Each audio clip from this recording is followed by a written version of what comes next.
Hello hi welcome to RDC study centre. ఈ వీడియోలో మనము టెట్కి సంబంధించినటువంటి పేపర్ 1 తెలుగు మీడియం పేపర్. ఇది 9th జనవరి 2026 షిఫ్ట్ 1లో కండక్ట్ చేసినటువంటి టెట్ క్వశ్చన్ పేపర్ ఇది. దీని యొక్క కీ పేపర్ గురించి మనము డీటెయిల్గా చూద్దాము. ఈవీఎస్ ఎన్విరాన్మెంటల్ స్టడీస్, ఈవీఎస్కి సంబంధించినటువంటి క్వశ్చన్ పేపర్ ఏ విధంగా ఉంది, ఏ విధంగా ఆన్సర్ మనం రాయాలి అనేది కీ పేపర్ గురించి మనము డిస్కస్ చేద్దాము, మాట్లాడదాము, చూద్దాం. క్వశ్చన్ నెంబర్ 121 అండి. ఈవీఎస్లో ఫస్ట్ క్వశ్చన్ వచ్చేసి, ఈ క్రింది వాటిలో మొలకెత్తడానికి చీకటి అవసరమయ్యే మొక్క విత్తనం ఏంటిది? ఉల్లి, పొద్దుతిరుగుడు పువ్వు, వంకాయ మరియు పొగాకు. ఆన్సర్ ఏమవుతుంది? ఉల్లి కరెక్ట్ ఆన్సర్ అవుతుంది. ఆనియన్. నెక్స్ట్, పండుగ సందర్భంగా ఒక వంటకం బంగాళాదుంప, అల్లం మరియు ఉల్లిపాయలను ఉపయోగించి తయారు చేయబడింది. తినగలిగిన మొక్కల భాగాల వర్గీకరణ ప్రకారం ఉపయోగించిన కూరగాయలు వరుసగా వేరు కాండం, పత్రపీఠాలు, కాండం, వేరు. ఆన్సర్ కాండం, పత్రపీఠాలు. Next, question number 123. Food miles అనే పదం దేనిని సూచిస్తుంది?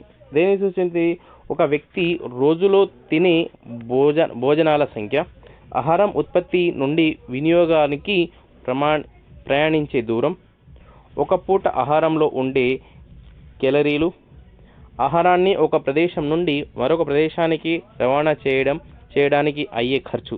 ఎంత అవుతుంది? ఆహారం ఉత్పత్తి నుండి వినియోగానికి ప్రయాణించే దూరం. Next, question number 124.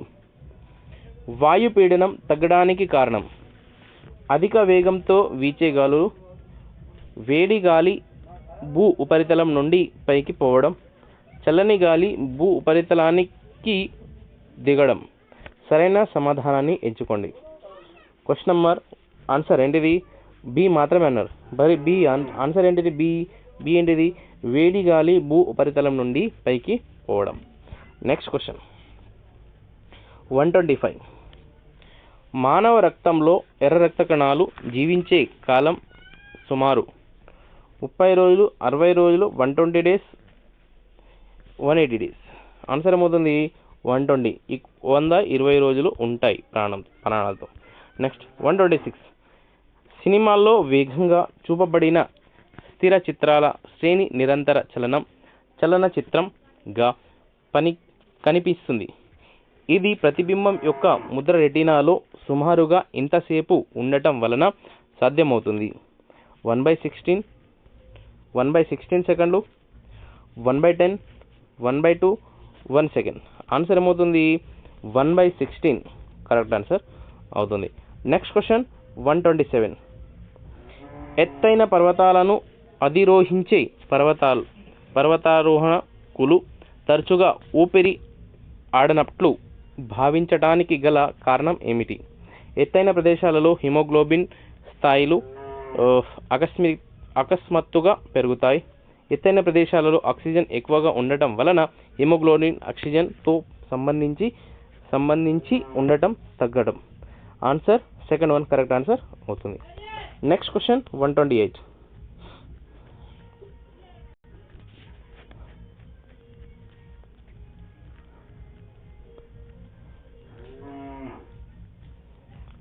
మానవుల శ్వాసక్రియలోని క్రింది దశల సరైన క్రమాన్ని అమర్చండి. ఏంటిది? రక్తం ద్వారా వాయువు రవాణా, కణ శ్వాసక్రియ, ఉచ్ఛ్వాస నిశ్వాసాలు, కణజాలాల్లో వాయు మార్పిడి, ఊపిరితిత్తులలో వాయు మార్పిడి. సరైన సమాధానాన్ని గుర్తించండి. ఏంటన్నాడు ఇక్కడ? సరైన దాంట్లో చేయాలంటే CEADB. అయితే వీటిని ఈ విధంగా చేయాలన్నమాట. First one CEAD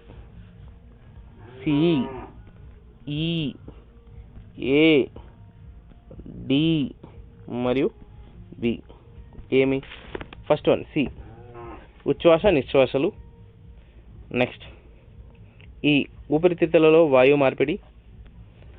first one, second one. Next ఏ రక్తం ద్వారా వాయువు రవాణా.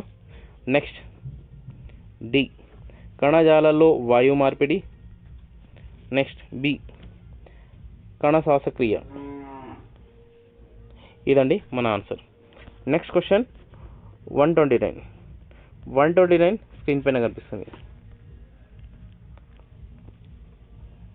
కార్డియాక్ ట్రాన్స్ప్లాంట్ అంటే ఏంటిది?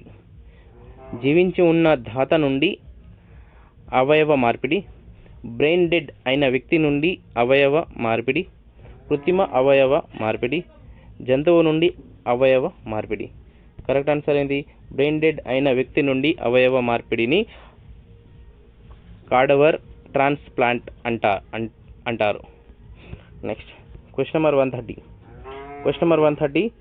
ఈ నాడీ వ్యవస్థను రెండవ మెదడు అని కూడా అంటారు.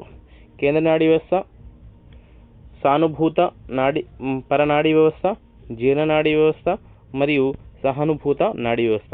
కరెక్ట్ ఆన్సర్ జీర్ణనాడీ వ్యవస్థను రెండవ మెదడు అంటాం. నెక్స్ట్ 131 పునరుత్పాదక శక్తి వనరుల సరైన సెట్ను గుర్తించండి.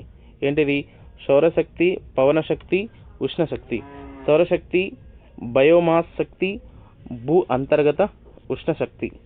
ఉష్ణశక్తి కేంద్రక శక్తి, పవనశక్తి. ఉష్ణశక్తి జలశక్తి, పవనశక్తి. కరెక్ట్ ఆన్సర్ ఏంటిది మరి? సౌరశక్తి, బయోమాస్ శక్తి, భూ అంతర్గత ఉష్ణశక్తి. నెక్స్ట్ క్వశ్చన్ 132లో మానవులలో నీటి ద్వారా వ్యాపించే వ్యాధిని గుర్తించండి. క్షయ, cholera, malaria, Japanese encephalitis. Correct answer ఏంటి? కలారా. మానవులలో నీటి ద్వారా వ్యాపించే వ్యాధి కలారా వ్యాధి. Next question number 133.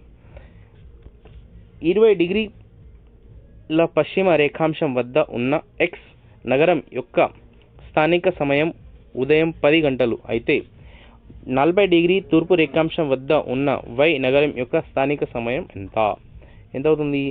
2 PM. Next question number 134.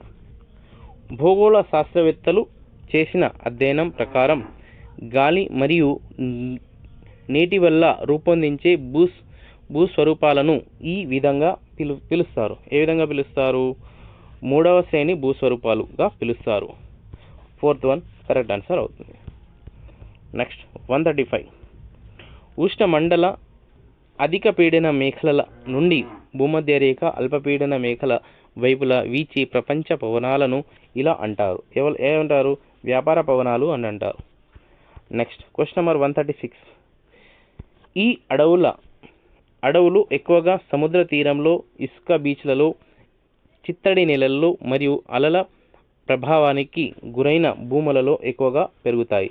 సతత హరిత అడవులు, మడ అడవులు, ముళ్ళ అడవులు, ఆకురాల్చే అడవులు. కరెక్ట్ ఆన్సర్ ఏంటి? మడ అడవులు కరెక్ట్ ఆన్సర్ అవుతుంది. మడ అడవులు.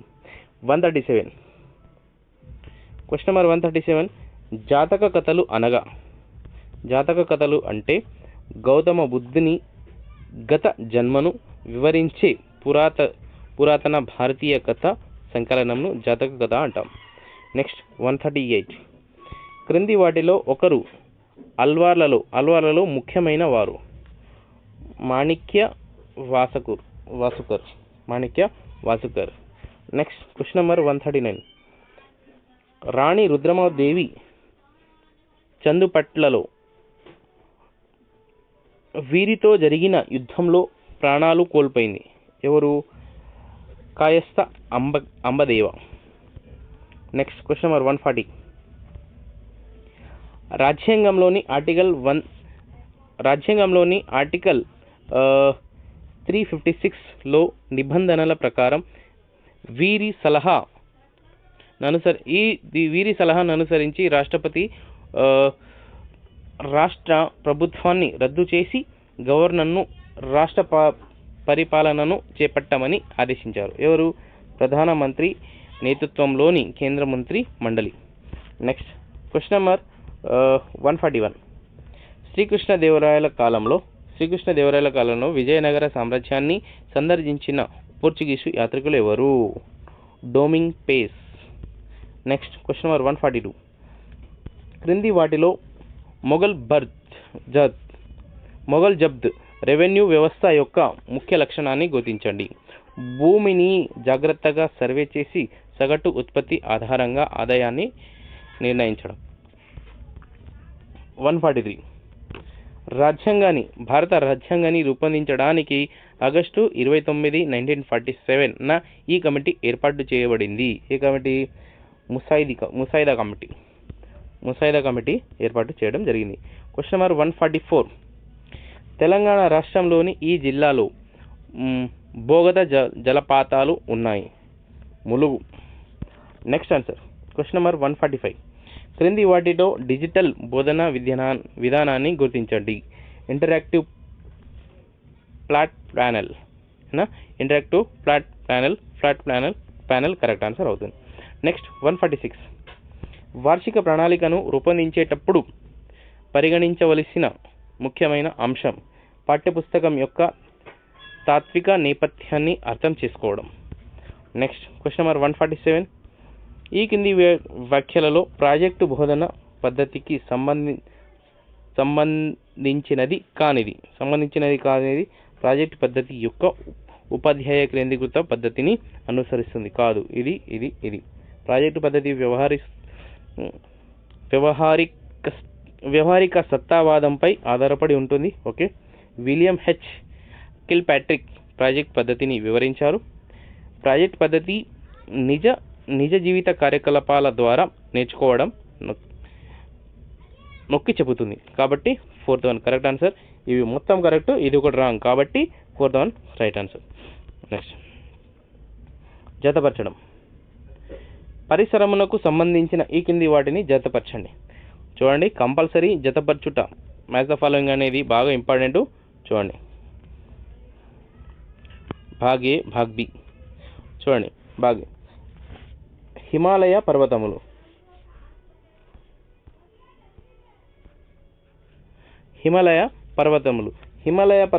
దేంతో ముడిపడుతుంది? ఇక్కడ బి అంటే సహజ భౌతిక పరిసరం. మరియు చేపలు దేంతో?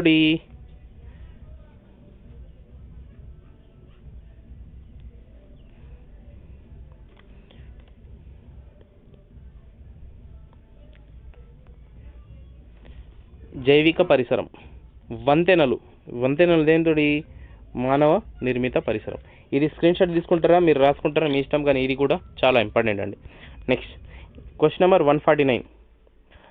ఒక పరిసరాల విజ్ఞానం ఉపాధ్యాయుడు 5వ తరగతి విద్యార్థులకు ట్రాఫిక్ చిహ్నాలు అనుశీర్షికపై తరగతి గదిలో పాటలు పాడించెను. ఉపాధ్యాయుడు నిర్వహించిన కృత్యం ఈ రకానికి చెందినది. ఈ రకానికి మొత్తం తరగతి కృత్యం. Next question number 150. పట్టికలు గ్రాఫ్ల రూపంలో దత్తాంశాన్ని నమోదు చేయుట అను అభ్యసన సూచిక ఈ విద్యా ప్రమాణమునకు చెందినది. ఏ విద్యా ప్రమాణం? సమాచార నైపుణ్యాలు ప్రాజెక్టు పని. ఇదండి మన యొక్క టెట్ క్వశ్చన్ పేపర్ అండి. సో నచ్చితే లైక్ చేయండి, సబ్స్క్రైబ్ చేయండి. ఎవరికైతే వీడియో అవసరం ఉందో వాళ్ళకు షేర్ చేయండి. నేను క్వశ్చన్ నెంబర్ 2024, 25 మరియు 26లో జరిగినటువంటి అన్ని టెట్ డిఎస్సికి సంబంధించినటువంటి అన్ని కీ పేపర్ నేను ఎక్స్ప్లెయిన్ చేశాను అండి.